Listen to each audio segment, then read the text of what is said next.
Hey everyone, I'm Jonathan. I'm a product manager at Wix Studio, and that's me. I'm thrilled to be here today to show you our new game-changing platform, Wix Studio. With it, you'll be able to create brilliant sites in a smarter, more efficient way than ever. With a full ecosystem of tools to support you, your team, and your clients, and we'll create a whole website today. And we'll try to do that in 50 minutes to go over presenting all the cool new features and also building the website. So before we go ahead and dive in, I want to show what we're going to cover today. So the first thing is responsive web design, what, why, and how. Wix Studio Editor overview, of course. Structuring a site, for example, parenting, grid, stack, positioning, and responsive AI. And of course, let's top it off with animations, effects, and more amazing new features and capabilities. So before we dive in the editor, I want to touch base and show you a few terms in responsive web design that we need to know before we start. So responsive web design is an approach to web design that makes web pages render well on a variety of devices, windows, and screen sizes. So we want our website to look great and perfect on any resolution, any device. So here's an example of one of our templates, by the way, which is fully responsive throughout desktop until mobile. So we can see a few different behaviors here for each element. We see fixed elements such as these texts inside the header. We see a big text that wraps on tablet and becomes smaller on mobile. We see that if we enlarge it back to desktop, we see that this hamburger menu disappears, and this big title also starts scaling. So we can fully control the behavior of each element individually. This is how it looks on different devices. We have the big desktop, tablet, and mobile. We see some layout changes. We see some behavior changes, maybe even design changes. Another example is this template. Also different on each breakpoint. We can see elements wrapping or small elements remaining fixed on mobile, and a lot of big scaling elements on desktop. And that's how it looks on different devices. Great. So important terms in responsive design. First one is fluidity or fluid design. In fluid design, we use a layout in which elements can grow or shrink with the screen size. So there's a cute little GIF here. We can see the elements placed here basically shrink or grow based on our browser size or our window size. Okay, they don't overflow, they don't break, they shrink. They know how to react accordingly. Breakpoints. So your website will have 3 default breakpoints: desktop, tablet, and mobile. These breakpoints cover all resolutions, but you can always add more if needed. The resolutions that they cover, desktop is your primary breakpoint. You usually start building on your desktop and then cascade down. It covers from 1001 pixels of resolution. I'm talking about the width of the screen, and up. Okay, it can continue scaling up. You can even project your websites on a TV monitor and it'll look crispy and good. Tablet is the lower breakpoint. It is from 1000 pixels until 751. This is the range that this breakpoint covers. And the smallest one is mobile, which is from 750 until 320, which is the smallest screen we have. And we can see that each of them covers a range, and elements will know how to behave accordingly. In addition to the range that our breakpoints have, each breakpoint has an editing point, which you work on, and it is also your kind of source of truth. You can easily change this editing point to fit your needs. The defaults are for desktop 1280 pixels. For tablet, it's 768 pixels. And for mobile, it's 390. This is just the point where you're designing and building your site. All changes made on this point will affect the whole range of this breakpoint and cascade down as well. So let's talk about cascading. Changes cascade down. So changes you make on the largest breakpoint will trickle down to the smaller breakpoint. Changes you make to the smaller breakpoint won't change the bigger breakpoint. So we have an example here. I'm starting from desktop with 4 elements, 4 purple elements. I'm moving to tablet. I'm changing one of the elements to this blue. And if I move to mobile, my starting point will be the same as tablet. And I can make another change here as well to make one of them orange. And these changes made on the lower breakpoints don't apply upwards. Okay, so each change only cascades down from the big to the smallest. All right, so we've covered that. These are the simple basics of responsive web design, and it is time to build.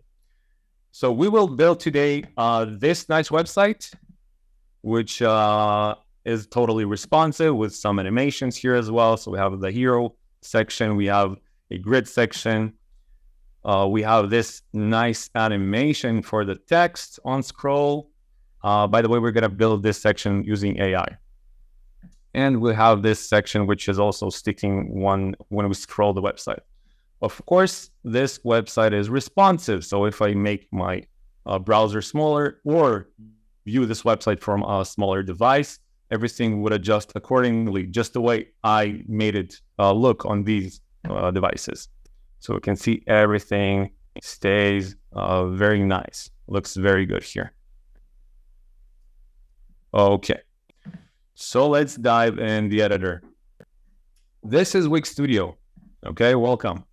We'll first go over a few essential areas here that we must know, and we'll start building immediately. So first of all, up here at the top left, we have all the site settings. We have an entrance to our dashboard. We have all the site settings right here. You can invite also people to work with you on the website. So down here, you have teamwork. You can invite people. Under tools, you have libraries, media manager, any add-ons that you want to add to your website. In view, you have some preferences that you like to work with, maybe zoom in, zoom out, canvas indications as well, and go to all your sites. Quick shortcut from here. These are the pages up here, drop down of the pages, and these are the breakpoints that we talked about. 3 default breakpoints. The first one is primary, the desktop, then we have tablet, and we have mobile. If I click on these 3 dots, I can also customize these breakpoints. I can add them to change the resolutions, to change the range, or even add a new breakpoint if needed. But these 3 default breakpoints should cover all resolutions. So only if you really need it, only then add a new breakpoint. Here, we can customize the editing size, the editing point of each breakpoint. So I can, the default is 1280, as I said priorly, and we can change this, but we're going to continue working on this for now. And the zoom, if you want to use. Now on the right-hand side, you have the inspector panel, which holds all the properties of the selected element on stage. So if I select a section, I can see that the inspector panel changes to show and display all the properties that this section has, such as sizing, design, layout, position. Okay, everything is controlled from here. And of course, Wix Studio is a totally drag and drop environment. So this is our quick add panel. I can simply drag elements here onto the stage and drop them wherever I want. I can place them wherever I want. I can enlarge them from the stage. All right, and I can see, of course, this image's properties once again on the right-hand side. We have these handles, as you can see, on both sides of our stage. This is our stage here, and we can resize them. The resize handles are to check the responsiveness or the behavior of our elements that we placed here. Once you release these handles, your canvas will shrink down to the default editing point. Okay, super simple. All right, so let's start building. First of all, I'm gonna drag our title. So once in a while, we'll move to this website. This is the original website. I'm gonna copy some text from here and build them with you. So we'll compare the designs. So first of all, let's paste this design. I will make it a little bigger just by resizing this text. and maybe making the line spacing smaller as well. So on the right-hand side, if I scroll down, I have the text properties right here, and I have spacing. So this is the line spacing. Instead of auto, I'm going to use custom and reset it to 1. All right. We can also make this section a little bigger because we need more space to work on. So up here, under size, we have the height. So let's make it about 700 pixels. There we go. I'm going to place it in the center, and I will select the section and give it a background, a gradient background, kind of similar to this one. How we can do that is by going under design, changing the color to a gradient, and we can choose whether we want it linear, radial, conic. So we're going to leave it linear, change to this preset of colors. This is saved radial, so I'm going to change it back to linear, and maybe twist it a little bit, rotate it from here. All right, this looks good. And I'm going to add also a transparent video. Where can I find that? Is under the add panel in decoratives, and I have a transparent video here at the bottom. I can simply drag an image, a video, and then change it. And I'm going to search for rocks. Double click, and there we go. We changed it. I'm going to resize it to fit the proportions and make it larger, as large as I want. So let's make it this big rock. There we go. Okay, so I simply added a few elements, and if I check the responsiveness of this section, it looks great. Okay, so let's see what we're missing. Okay, first of all, we see that the header is overlapping our section, and we have this arrow. So let's do both of these things. So we have the header here. It's up top. And we can scroll down in the inspector until we reach position. Under the position type, by default, it is set to default. We can change it to pinned. When we change the header to pinned, it overlaps the next section, and the background kind of goes behind it. That's how it looks on the same section, but continues to scroll with us. So if I add another section here, so we'll have scroll on our website, we can see that this header is following us. All right, that's exactly what we want. Great, so let's add our shape here. So it's under decoratives, arrows. Let's add this one. I will make it smaller and rotate, just like that. I can use the align tool up here to align my element. And there we go. So let's see how this section looks. I'm going to hit preview up here. I'll hit preview, and we can see how the elements behave. So it looks good, but I feel like our arrow is getting too small. So let's fix that. Head back to edit side. And while the arrow is selected, I will simply change the responsive behavior to something else. So as you can see here under size, we have a responsive behavior. By default, all elements in Wix Studio come scaled proportionally. And this was what makes your website responsive out of the box without you touching anything. So we can simply change the responsive behavior to fixed. Every element has maybe a little different behaviors, but usually you will see scaled proportionally, relative width, and fixed. If we're choosing containers, they have a little bit different responsive behaviors because they need to contain elements inside, and we'll immediately cover that in the next section. But right here, I changed it to fixed, move down to tablet. We see that our arrow does not shrink.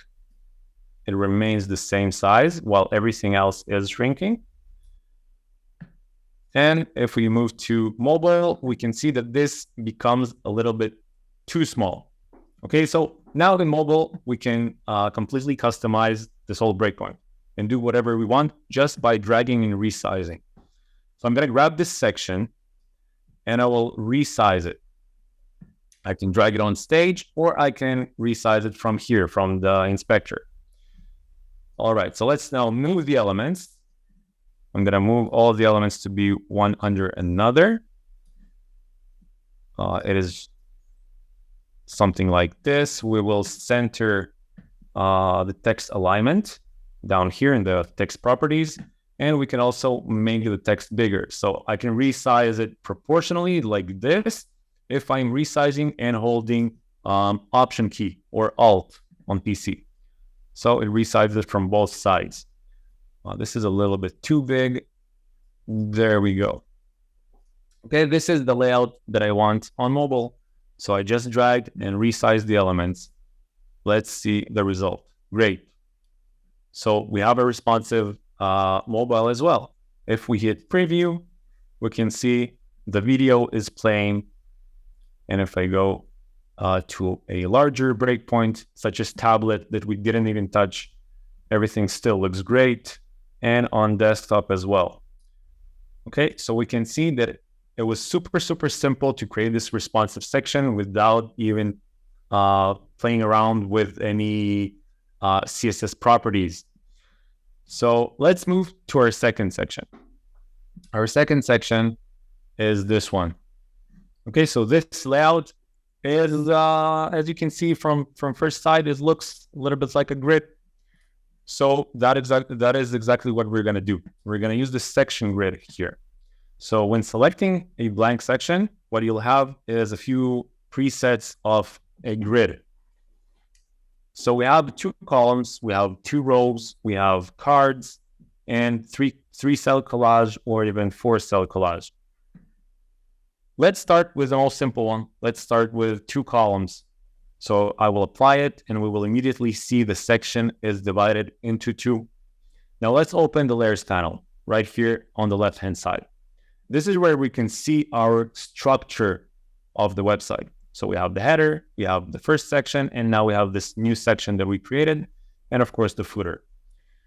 So let's open or expand the section that we just created. We can see that we can expand by having this arrow. So once we click on it, we see the children elements of this section, and it is 2 cells. Each cell inside a section grid behaves like a simple container. It's very easy to place elements inside because they have something surrounding them and containing them. It's easy to align elements. And a huge benefit is also that you can style these containers. We will immediately do that. But first, let's create this layout, all right? We have 2 columns, but we also have this left column split into 2. So how we can do that? We'll select the left column, and right here in the floating panel, we have a split horizontally.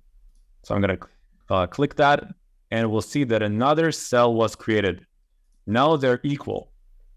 And we can simply select one of them, go to the inspector, and under background, select a color, change the opacity if it's on 0. Same for this one. I'm going to select this color, change the opacity.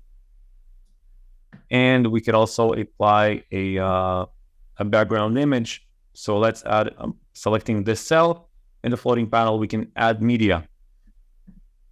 So I will add an image. I'll go to filter by images, and I will look for design magazine. This one looks good, so let's add it. There we go. Automatically, the image knows to stretch on the whole cell. Okay, so if I, in the layers panel, we can see that there's an image inside this cell now. Okay, we can close it, and we see these cells are empty, but this cell has an image inside. If I select the image, the responsive behavior is stretch. Stretch means I'm going to stretch on the whole parent, and my parent is going to determine my behavior. If I change the parent's behavior, my stretched element or stretched image is going to behave the same way. All right, so let's add some spacing around this grid. So we can see that this grid does not really touch the edges of the screen, and it has this white spacing surrounding it. How can we do that? We can do that by adding some padding. Okay, and padding, an element's padding, such as a section or a container, something that contains element, the padding area is a space between its content and its border. So let's see how this behaves. I'm going to select this section. And down here, we have docking, margins, and padding. So on sections and containers, we have this green kind of area that we can add some padding to. So let's do it 6%. And once I type in 6 or any other number, I'm going to hit this apply on all sides. And boom, we have some padding on all sides of our section. This green area right here indicates that we have padding. Don't worry, it's not going to be in your live site. So if I click outside of this container, you won't see this green area. It's going to stay white. White is the background color of this section. So this indication is only here for you to notice that there is padding. Okay, and padding creates the extra space within an element. In contrast, margin creates extra space around the element. So let's add an element inside one of these cells. So we want to add a title. And if we go to the same place, the position box of this title, we can see that the blue area right here indicates the margins. This is the area around our element. So we can see that it's, if we align it completely to its parent, it is 0% from the left. Okay, and we will duplicate this this text to create this paragraph. So I'm just going to copy this text and paste it inside here. Now we want to make it really small. So I will, under design, I will select a paragraph theme. So let's make it paragraph 2. There we go. Now it's small.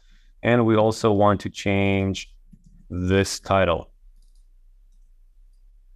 And this title is connected to heading 2, which is a big heading. Those themes are listed here in side styles.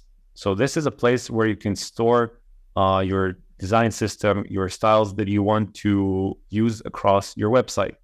This is one global area that applies your styles on all elements that are connected to these styles.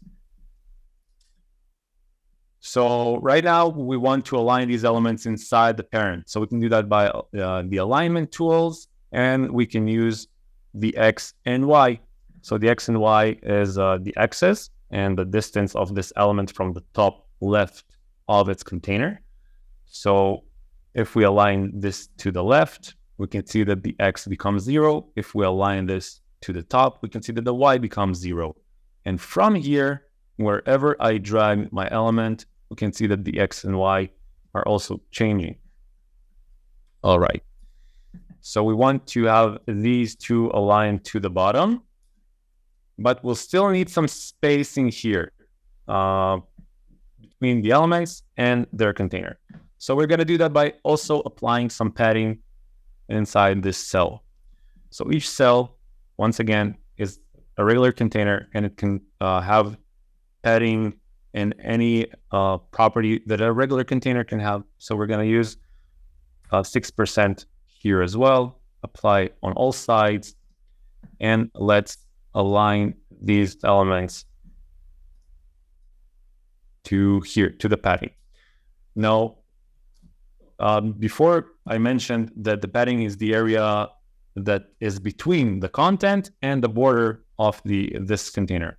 So as you can see, once we have the elements aligned to the left with 0x, they're actually aligned to the padding because the padding keeps them apart from the border. So that's how it works. If you have questions, don't be afraid to interrupt me, Aaron. I'm sure you're on the Q&A there. All right, so let's see how these elements behave. So remember, we said everything behaves scale proportionally. That's right. But sometimes we don't want elements to scale proportionally. Maybe like paragraphs. We want a paragraph sometimes to wrap because it can get too small on lower breakpoints. So how can we do that? I'm first going to enlarge this to fit this whole area. And I will change the responsive behavior of my paragraph to something else. So what do we have under text is scaled proportionally, wrap, fixed, and hug. So let's choose fixed first because I want to show you the difference. If I choose fixed responsive behavior, what's going to happen now? Right, it's going to overflow because all my element, as you can see, the text is overflowing to the next cell. That's not what we want because this whole element, including the font size, became fixed. So we're keeping this exact size, which is 496 pixels. We keep it fixed. In our case, we want to change it to wrap. We want to make the text wrap. So if we change it to wrap, we see that when we resize our device or website, you can see that the text actually wraps and breaks to a new row if needed. Now, we have a little bit of an issue here. So let's see what it is. If I hit preview, I align these two elements together and I hit preview. So if I go to a certain point, we can see that the bottom text, because it wraps, it overflows another text above. That's because a regular container or a regular cell does not help the elements inside to identify that there are more elements inside. They're not aware of each other, so we need to help it. We can use a simple tool called a stack in order to do that. A stack is essentially a flex box, flex container, whoever knows it from CSS terms. And when we stack elements together, we can do that by multi-selecting. I'm holding shift and selecting another element. We can, in the floating panel, hit stack, and this will create a stack which helps the elements respond to one another. So if one element wraps, it will push the other element. Or if one element scales, it will pull the other element. Okay, whatever happens between them. We can determine the distance between these two elements. So now in the layers panel, we see that there is a stack with these two elements.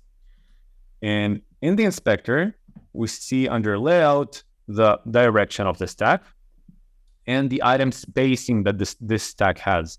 So right now it's 0 pixels. They're completely aligned together to one another.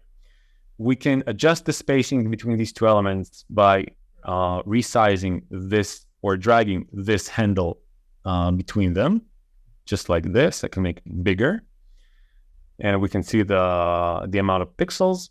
But we can also do it from here. I can also click on this and adjust the spacing here. The difference is when doing it from the stage, and I have more than 2 elements inside my stack, I can individually assign a specific distance from between these elements. So the first 2 elements can have 10 pixels, and the second and third elements can have 50 pixels spacing. If we do it from the inspector, this is applying on all spacings at once. So it's equalizing all the spacings. We will see that immediately here once we have another stack. So great. Now the difference is when I resize my screen, we can see that when this text wraps, it pushes my title up. You see that? Instead of overlapping it, it pushes it. And it's pushing up because we decided to have this stack aligned to the bottom. So everything is pushed from the bottom up. You can, of course, based on your design, maybe align it to the top, but I decided to align it from the bottom. All right, so we need a few more elements on this side as well. So I'm going to copy the text, both texts actually, and change their color. So I can do that by multi-selecting and changing the color together. So once we have a few elements from the same type, such as buttons or such as text selected, we can apply the same design on all of them at once when we multi-select. So there we go, we placed it. Let's copy the text. So we have about, and we have this paragraph. Great. Also, we have 2 buttons, and we will add these buttons right away from the add panel. I'm just going to drag it and resize. The first one is white with black text. Once again, everything is done from the inspector. I have all the properties here. And change text is learn more. Great. Let me duplicate this by clicking Command D or Control D. I'll change the text to discover our works. Let's change the background color. Let's add a border, a white border to this button, and also change the text color to white. There we go. We have 2 buttons, and we have our text right here. Now, as we did with this cell with the padding, I also want to apply on this right-hand cell. So we're going to do also 6%, apply on all sides. I love when everything is tidy and aligned. So I will use the align tools to align these buttons and these 2 as well. Great. Now I want to change the button's behavior. We have the title scaling proportionally. That's what we want. We have the paragraph wrapping. That's what we want. But the buttons, we want them to remain fixed, like on this website, the original website, right? So when the button is selected, I can go to the right-hand side and the responsive behavior, change this to fixed, and do the same to the second button. And before we continue, let's check and resize our website. Let's see how it works. So, okay, we see that the elements are actually remaining fixed and our paragraph is wrapping, but we can see that now that these 2 elements, these 2 buttons are fixed, at some point they overlap one another. Do you remember how we fixed that in our orange cell? Right, we need a stack. So let's select these 2 buttons together and let's stack them. In the inspector, we can see now that the direction of the stack is automatically set to horizontal because these 2 buttons were placed horizontally to one another. And the item spacing is 23.8 pixels. Now we see this pixel asterisk sign. This is the pixels on canvas. So this unit basically allows you to work in a pixel manner, in a pixel perfect way. Even if you're copying some design, maybe from Figma or any design software, you can be pixel perfect, but you will still have responsive units behind the scenes. So your element will scale or respond responsively to each screen resize or each device. But for ease of use, you can just work in pixels. In this case, we don't want to make the spacing scale. So we will change this to pixels, to regular pixels up here. And there we go. We have 24 pixels between these 2 buttons. Now we want to add these buttons to another stack with our text. Okay, we need all these elements to be aware of one another. So I'm going to select this text. I'm going to select this text, and I will select this stack. Okay, so I have a stack and 2 texts, and I will stack all these together. Now we have a big stack with 3 elements. First one is the title, second one is the paragraph, and the third one is the stack with 2 buttons. All right, we can make this bigger. We can make the stack a little bit bigger and maybe adjust the spacing between the elements. So we want here maybe 25. And here, let's do 30. Okay, so you can see that from the stage, I can assign the spacing individually. All right, so let's complete our design by adding this corner and adding these gaps.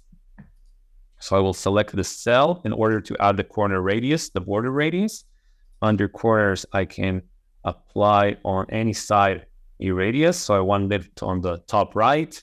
First of all, I will unlink the sides by default, it comes all linked together. I will unlink and add 200 or 150, looks better. So we can see now that there's kind of a rounded corner right here, and we want to add the gaps. We can add the gaps by selecting the section, and down here under layout, we have the gaps.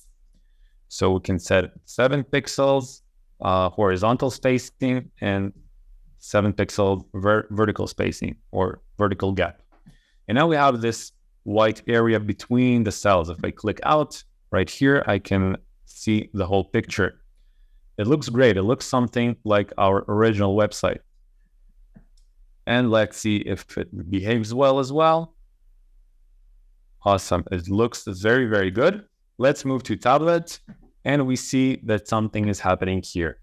Let's understand why. So if I make this larger to the toppest point of tablet, it looks good. But then if it gets smaller, we see that these buttons, because they're fixed, they're overflowing our cell. So let's change that. First of all, what we can do is select the stack that they're sitting in and change it from horizontal to vertical. There we go. We change the buttons now to be one under another because there's less space on tablet. Let's change the buttons from fixed to relative width. Relative width means that these elements will now grow or shrink in width based on their parent or the device, the screen size basically.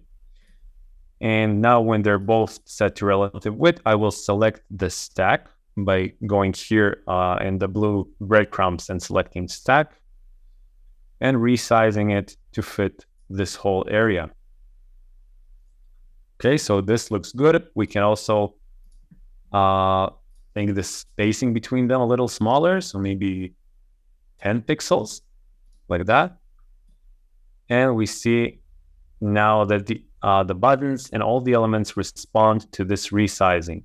Okay, this looks amazing. Let's move to mobile, our last breakpoint.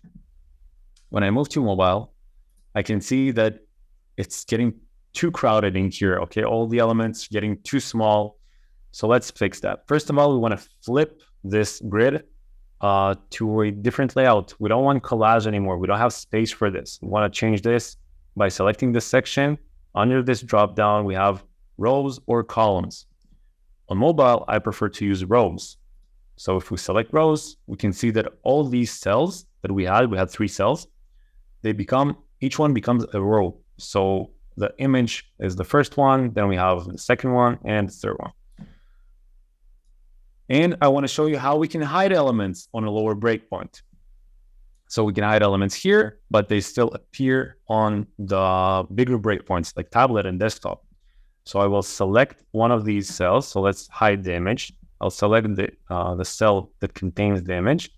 And in here, in the 3 dots, more actions, we have hide option. Okay, so let's click hide. And let's see what hide does. If I open the layers panel, under this section, this is our section that we're working on, we see 3 cells. These 2 are visible, but the third one that we've hidden has this kind of eye icon next to it. If we click on it, it will show again, but this indicates that this element is hidden. If I go to tablet, I'll still see it here. And also in the layers panel, you won't see this eye icon. So this is how you hide elements. Make sure you're not deleting elements. Deleting elements on a lower breakpoint will delete them globally. So just hide anything you don't need on a lower breakpoint. All right, back to mobile. So here we maybe want to change the size of the section and the responsive behavior of the section. So let's first make it bigger. Let's change this to 700 pixels. There we go. We can also change the size of these cells by dragging this handle right here between them. And we can see that if I make the screen bigger or the browser bigger, these cells are getting too big. There's too much space, empty space that we don't want. We can switch the responsive behavior of the section to fixed height instead of scale proportionally. If we change it to fixed height, we will see that the height of this section remains the same, and just the elements inside are the ones who wrap or scale or are set to relative width and grow accordingly. And the height remains the same. So that's one way of doing it. That's the most convenient way for me. Now we can also see one last thing is that these titles are too small. So let's fix that. They're getting too small at this point, around tablet. So we want to limit our text from scaling. So I'm going to select one of these titles, and in here, where we have all the properties for our text, under font size, we have max min.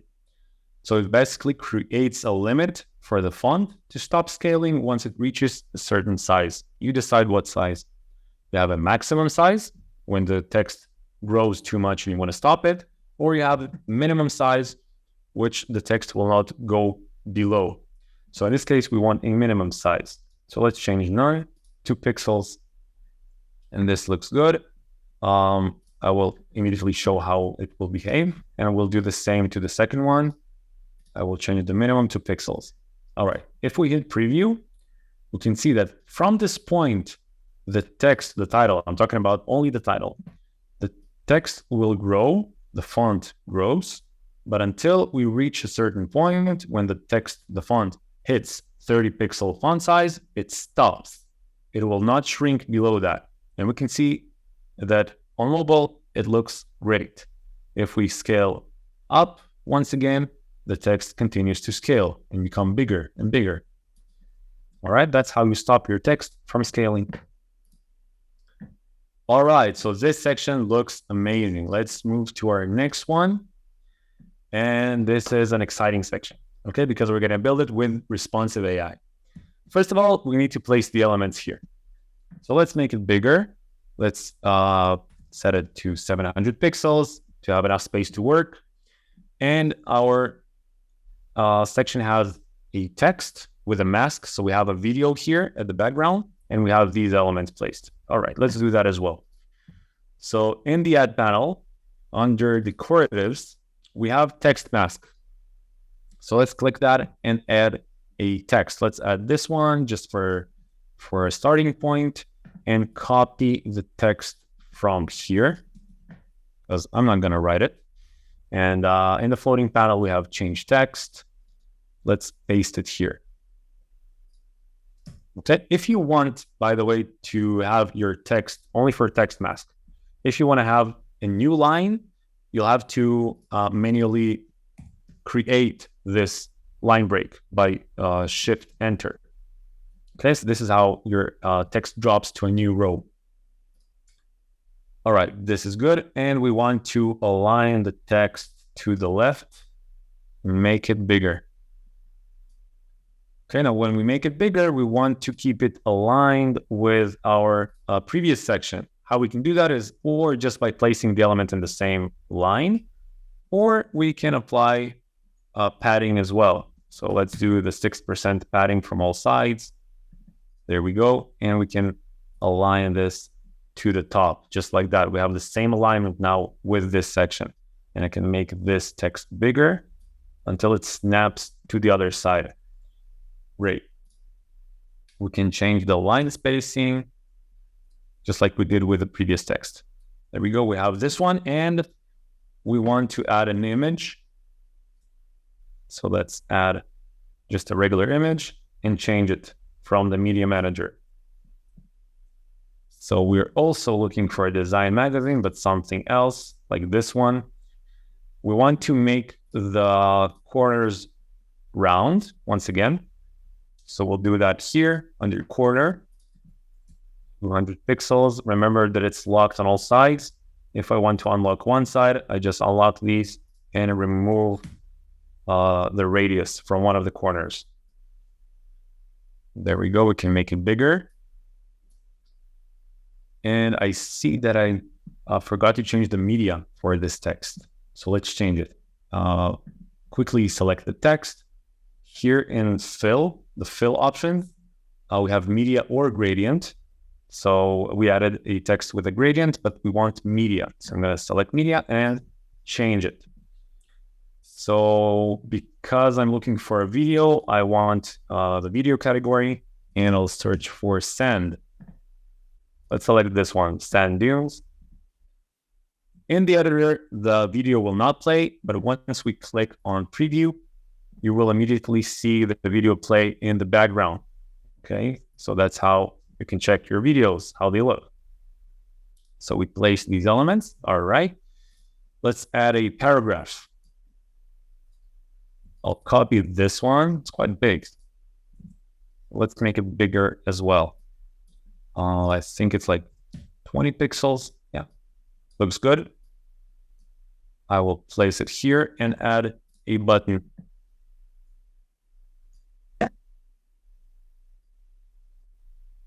All right.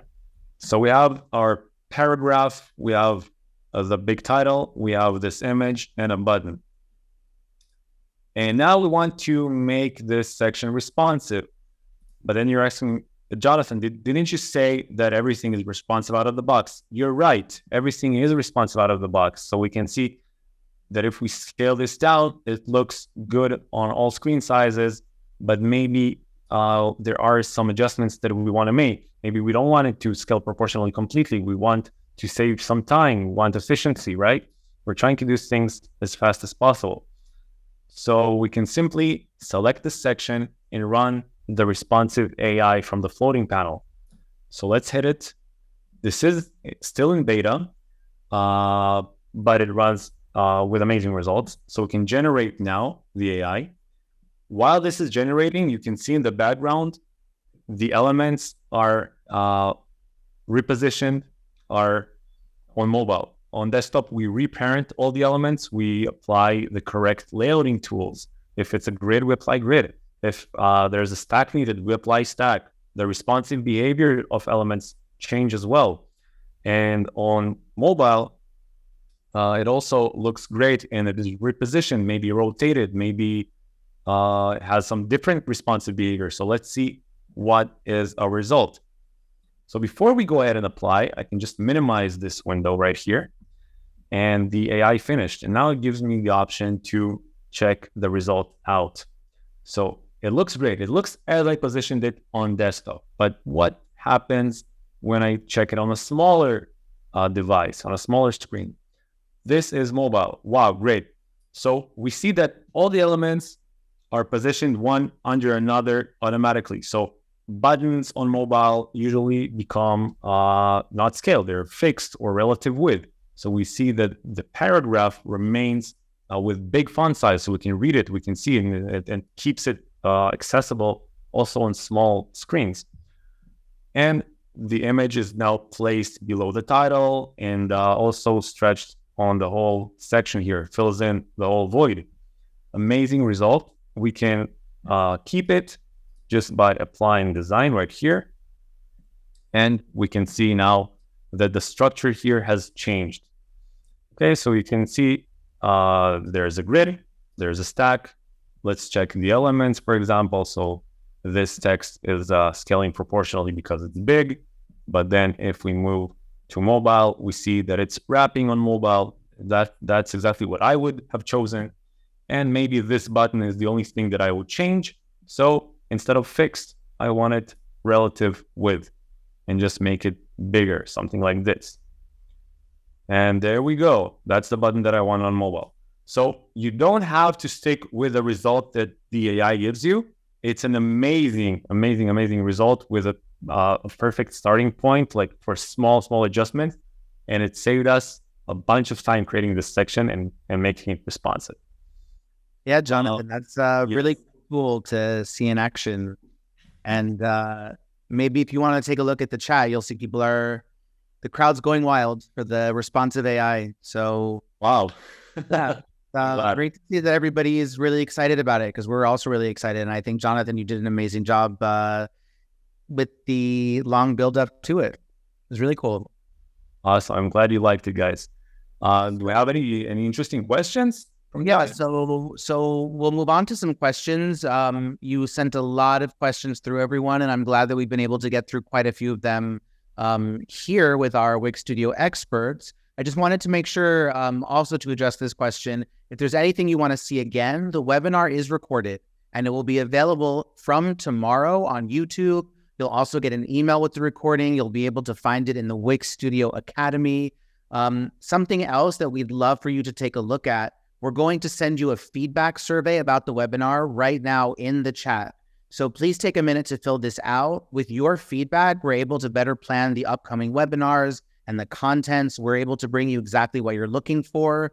So also what you're waiting for is an answer to some of your great questions. So let's see how many we can get through in the time that we have left. So one really important question, Jonathan, is how can I stop my text from wrapping when I give it font size limits? That's a good question. So when you give it font size limits, I can create even a small example here. When you give it font size limits, you're limiting only the font size. So there's still this box which continues to scale. There are two ways to limit it. One is opening, for the advanced people, opening the advanced panel, which is hidden right here, which exposes all the CSS properties of this element, such as minimum width, maximum width, and you can assign a specific width here if you want something very precise. Or you can simply change the responsive behavior to hug. And then if we color this box, so for example, this green color, and I give it a minimum size, this is the font size minimum, the box will know automatically to stop based on the font size. Okay, so I'll do one example. This is an example with hug, and I'll do an example without hug. So where the box completely hugs the content, but the responsive behavior is scale. So the box will continue to scale, but the font will not, because you've limited it. So these are the two differences, as you can see. All right. Super simple. Thank you. Good answer. Okay, we have another question. Why does my section get larger than my content on a bigger screen? Oh, that's a good one. Okay, so I'm guessing you're talking about the height of the section, and I can also give an example for that. So let's make this section smaller, like this. And we'll change one text to wrap. This is just an example that I can think of. Maybe it happens in a different situation, but let's take this one, for example. I'm going to color it in this color. And we can see that now there is a bigger difference at the bottom of the text. Here it's very, very close to the end of the section. But if I make it bigger, we can see that the text wraps and expands on, instead of 3 lines, 2 lines. This is what creates this gap between your section because it's scaling proportionally.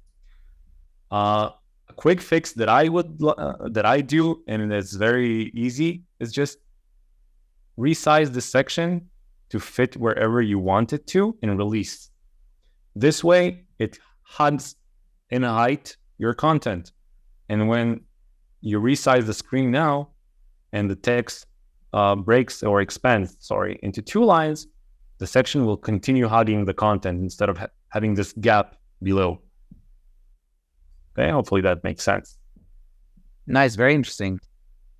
Looks like we have time for another one. So how about to see interactions? I can quickly apply a scroll interaction. This is something that I didn't have time for because of our time. I think it's a great thing to show up. So I think let's do that. We know that a lot of you have waited for the scroll interactions, and it's super easy to apply it and very, very fast. So on our original website, we have this text kind of revealing. So let's do the same effect. So I'll select the text mask, go to the interactions tab right here, and under scroll, I can add a new trigger. And let's select the animated element. By default, it's going to be self, the same element that I'm applying the interaction from. And I can choose to this design or from this design. In our case, this doesn't really make a difference, but I will choose this reveal effect. And I can adjust the animation from which side I want it to reveal. So let's do it maybe from the right. And the animation area. The animation area is where the element is inside my viewport. Is it completely visible? Is it only entering my viewport from the bottom? Or is it already in the center? So the center would be 50%. In our case, we wanted to play the animation from when it's entering my viewport until when it reaches the center of my viewport, which is the 50%.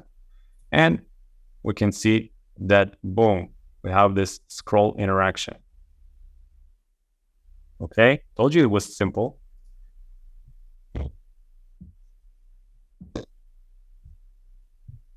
Oh, we can hear you. I went on mute there. We want to interfere. So I'm just seeing if we have maybe time for one more. How about this one? Is it possible to share with my team designs that I created? Yeah, it actually is. So the way you can share the designs that you created is by saving them to a library.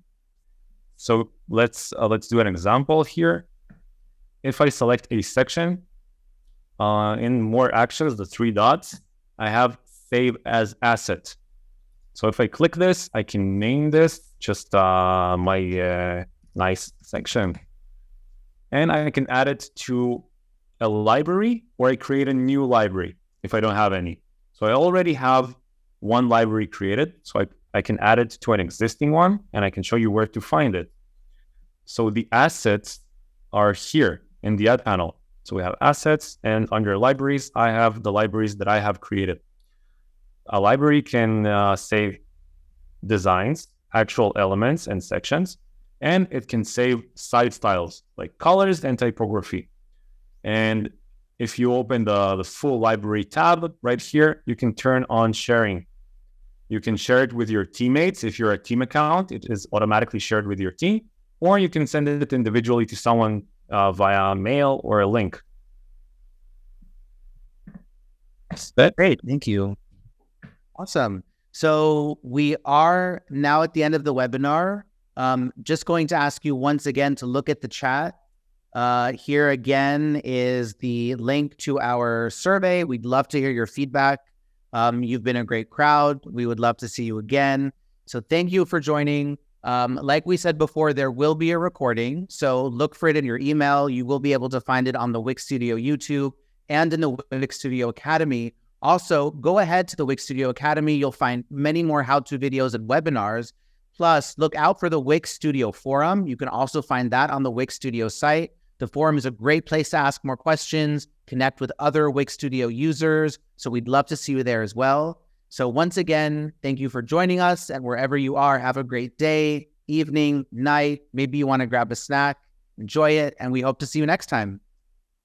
Thank you, guys. Thank you, Jonathan.